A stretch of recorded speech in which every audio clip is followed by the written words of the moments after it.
Hey everyone, and welcome back to. It's been a while. Yeah, not since Devilman Crybaby. Oh yeah, that's true. Okay, before Devilman Crybaby, there was It was a long time. A long time ago. It was a long time since Devilman Crybaby. There was a little show we did called Anime Talk that we thought about bringing back with a new format, different format. We used to do it episode by episode. Schedule-wise, that got so exhausting. Yes. And yeah, so we were just like, no, let's not do that. So let's just do discussions on entire series. If it's like a long shonen, we'll do like an arc. Yeah, so pretty much arc and series overview. And this time, we got a green screen. Yes.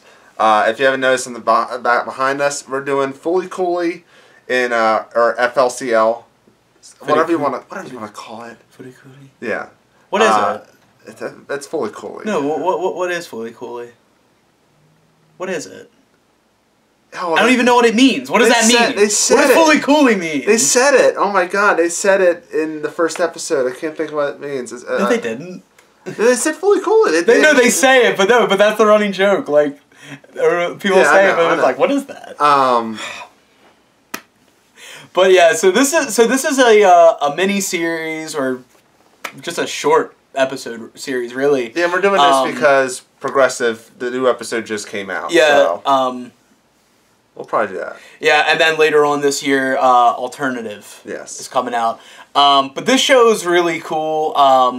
Coolly. So you already know how I feel about it. I haven't watched this show in like 10 years. So to go back, I rewatched as best I could. I had some technical issues, but I did my best to go back and rewatch it. This was the first time I watched it with subtitles. When I watched it before, I watched it with the English, the Funimation English dub, which, I mean, I like both. I think both are fine. I think it's more enjoyable with subtitles. I enjoyed it more, I think. I don't feel like I enjoyed it any more or less. But I think it's fine either way. This is one that's fine either way. The main thing I wanted to talk about with this show is the music, the style, both animation style and just the overall like pace of the show, and just talk about it. Just how much I enjoy it. I'll say this: I watched this when I was 16, so that was like 12 years ago. I was like, what's me 12 years ago and me now thinking about this show? And I didn't like the show that much. Really? I thought it was too annoying for me. I don't know, it's very annoying. The music, I still like, the music was awesome to me, but it was annoying to me. Watching it now, I get it. Well, when I watched it as a teenager, I didn't get it, but I loved it. My ex-girlfriend showed it to me. She was really into it, and she had downloaded it for me, and I watched all 6 episodes. I did, like I said, I didn't get it. A lot of things of it didn't make sense, but it was the visual style and the way the pace of it, the way the characters, that kind of stuff. It's like, it was one of those rare cases where even though I didn't really know what was happening, I was engaged. It kept me engaged. It kept me interested. And the fact that it was only 6 episodes also really helps. It's kind of like if you listen to a really short song that you don't like, it's like, well, I mean, at least it's going to be over soon. You know what I mean? And then watching it now, like, I really feel like a lot of it held up. I kind of forgot a couple things. I forgot a couple aspects of the animation and the way the presentation of the show as a whole. But beyond that, I mean, I think I like it just as much now as I did then. Like I said, I'm really looking forward to the new series. I know as of this recording, the first episode of Fully Coolly Progressive aired on Toonami, which unfortunately I don't have cable, so I'm gonna have to figure out a way to watch it so we can do a follow-up. I can always DVR and watch it. Yeah, that is true. But yeah. So first and foremost, the music. A lot of it was done by a band called The Pillows, which, from what I've been able to read, they're doing the music for the shows coming up. So that's good. That's one aspect of it that's very essential to the show, and I'm really glad that they're bringing them back for the new ones. I think the music it's kind of weird because and something else, it wouldn't really fit with a lot of like the big action scenes, the big intense scenes, but I think they do a really great job of kind of taking two things that shouldn't work and meshing them together. They make it epic, like when he becomes when he gets control of the robot. Like when he's sucked inside and when that music hits, you're like I'm getting goosebumps right now thinking about it. Yeah, I'm really glad that they kind of established a theme song for this thing. Like it wasn't just music or whatever. It was just like they establish a theme song for it, and like you really do get this this great vibe from it that you wouldn't expect from a band like them combined with the show that you're getting. You might expect their music to be like the opening or outro to a show, but you don't think, like, especially a show like this, you don't think it's gonna work in the show because you've got like the calmer, more slice of life type stuff where it feels out of place just because it's, I don't want to say aggressive, but it's a little heavier than what's going on. But then when you get to the more action-oriented stuff and the darker stuff, that's where it feels like it's a little too light. It would be too light for that kind of stuff. But they really made it work. The people, whoever's responsible for, the Pillows are responsible for making the music, but whoever's responsible for putting the music in the show and knowing when to use what and how much, you can't say enough about that. The show in general is hyper manic. It is frantic a lot of times. It is kind of ADHD kind of. Like, it's very like. But you're always changing. If I may channel my inner Michael, it works really well for the show. If I may channel my inner Michael Cole to Kofi Kingston, sure. While it's crazy and frantic, it's what I'd like to think of as a controlled frenzy. Yes, it's like it's so wild and wacky and out of place in certain moments to where like it's very quick, blink and you miss it, but at the same time, it's not so fast to where you lose track or you miss something important. That's the one thing I will give it credit for. When important stuff is going on, they make sure you're there for it. It's kind of like, I feel like it's kind of like Kill la Kill before it, or after it, I should say. Except I feel like with Kill la Kill, they want to do the fast-paced, frantic thing, but I don't think they know how to, like, they don't know when to do it and when not to do it, which I think knowing when not to do something is as important, if not more important, than when to do something. Yes. But I think this show, as Fully Cooley, has the perfect timing, and timing is the key to a show like this, and they have perfect timing. And one of that, I think it was the first episode when Kota sees I forget her name. The pink-haired girl. I forget her name. Haruka? Yeah, Haruka. Sorry. It's been a long week. Yeah, like, when he sees her at his house with his dad and stuff. Yeah. It turns to the manga. Yeah, and that's one of the things that's really leading into the next bullet point I wanted to mention specifically was the animation and how, like, it has, like, a core style, but like a core animation style, but then like it'll go into something like a pseudo 3D style, or it'll go into the manga, or there's one in one of the episodes they go full on South Park, like they not only does the animation change, but there's little nods to things like Haruko has like that little Gundam figure that she puts in her bike. When the robot's fighting that spider thing that comes out of I forget her name, but the girl from school, when he's fighting it and the thing crashes, like you can see a keychain of Kenny from South Park pop up. A lot of references to stuff from outside of the show and everything. I really think it's really a great mix.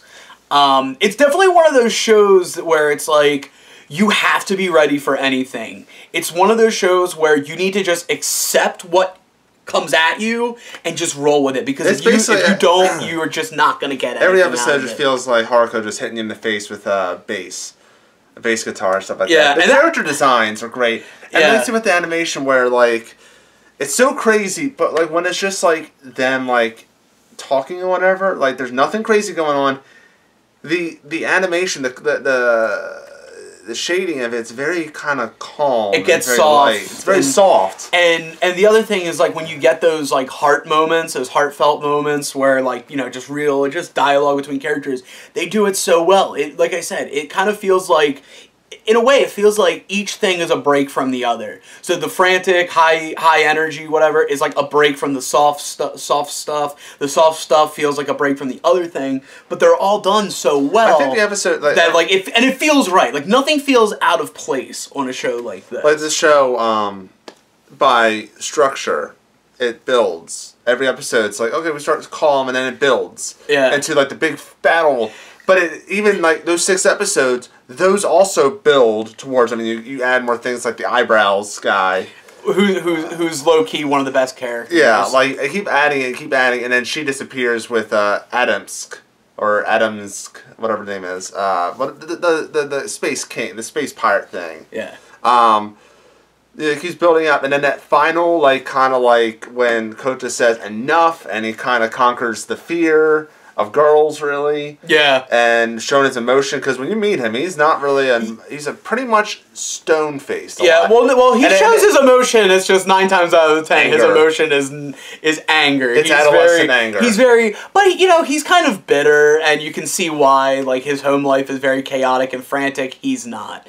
You know, he doesn't particularly like the way his dad is. He doesn't particularly like his brother's life. He doesn't particularly like how how his brother essentially moved on and now he's kind of stuck with his brother's girlfriend. Yeah, she's a mess. Yeah, like it's so weird. Like it's hard to tell with her. Like, is she a junkie? Is she just weird? Is she depressed? Is she, but like at the same time, it's like you can definitely tell she's using him as an outlet to like, she's basically using him as a substitute version of his brother. Yeah, and I like the ending where like it kind of plays off the first scene of like her and him, but now it's him with his friends and the girl from school that turns into a spider thing. Yeah. Like it's kind of like he's moved on. Like he's not fixated on his brother's girlfriend because he kind of wants to be his brother. In a sense. He wants to move on because his town is ordinary, even though his town is not ordinary and all. That's the joke. But yeah, no, and going into something else in the animation that I really like, I like the fact that not only is there a big music influence in in the way the music is presented, but also like with like Haruko's Blue Rickenbacker bass, how when you look at how it's animated, it's to a T. Also, I believe it was a Gibson Flying V eventually. I feel like there's a third guitar, but I can't for the life of me remember what it is. But like the way they animate them and the attention to detail they put shows that, especially when she hits the strings. Yeah, you see that string vibrate. And not only does it vibrate, but I feel like they actually it kind of comes off like they actually brought in a Rickenbacker bass, played it, and like were able to you can definitely tell music is very important to the creator of this show. The character design is great. Like every single thing that the robot Conti faces is different. They're all different looking, and they're all different attitudes and all kinds of things, and that's what I like about it. Because sometimes especially if you watch like Power Rangers, sometimes those enemies kind of look the same after a while. Like, not, like, probably, like, the later seasons. They all kind of like, Not really. As a dude who watched every episode of Power Rangers, I can tell you that is not the case. Some may be more memorable than others, but I wouldn't say they look the same. No, look the same. I mean, like, they kind of, like, are the same, like, weaknesses, same, all kinds of things. Like, well, they all have the same weakness. The fucking Megazords. Yeah. Anyway, maybe my point was maybe I'm totally wrong on that point. But, okay. Like, they felt different, and they felt, like, unique in every single one. Yeah, like, they all had a new strategy. I like how the ending does not involve that at all. The ending is just Kota just turning super, like, crazy with the 2 guitars and just beating the shit out of people. Like, so I also love how, like, the town factory's up in iron. Yeah. Like, yeah, and the thing that always got me when I was watching it was they always cut to it and, like, the scene would always come out, and I always thought, like, are we building to something with this? Like, you think it's one of the only thing that I really watched the show and thought, are we building to something with this? Yeah. And then eventually, correct me if I'm wrong, doesn't the robot eventually actually pick it up? No, it's something else. But I know something, like, actually picks it up. But yeah, like, it's Yeah, I enjoy the show a lot more now. So that's our thoughts on this show. Yeah. Yeah, it's definitely worth. It's definitely worth. I'm hyped. Yeah, it's definitely a show worth watching. It's definitely one of those shows where I really feel like you might want to turn your brain off at the door and just enjoy it for what it is. Don't look at it for any artistic purposes or you can look at anything artistically. But I don't. No. Like what I mean is, I feel like this is one of those shows that I really feel like you should just watch as just take it for what it is, because I feel like it's more. Even though we're reviewing it, it's more fun to watch it as a fan than I think it is as a critic.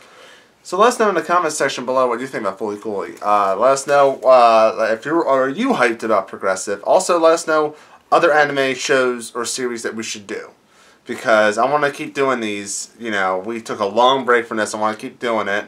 Just better format. Now we're gonna let's take a show that's completed, or an arc or whatever, and put it in there. Yeah. Like, just put it in the comments section. Now we might be doing episode by episode for something like One Punch Man, as we did before. I don't know what we're going to do with that. It's just future talk. But let us know in the comment section below. You want us to do Kill a Kill. You just mentioned Kill a Kill. You want us to do other things, other shows, that we haven't done previously. Go on our page and see that we've done Erased. We've done a lot of other stuff. I can't think on the top of my head. But yeah, we did a lot. Just go on YouTube. Be sure to subscribe. Hit that bell. So you get all this stuff that we do at Condish Productions. So yeah. All right. Yeah. Yeah. You want to hit him with that outro? I don't have an outro. Do you have an outro? So until next time, I'm Scott. I'm Wade. And we'll see you later.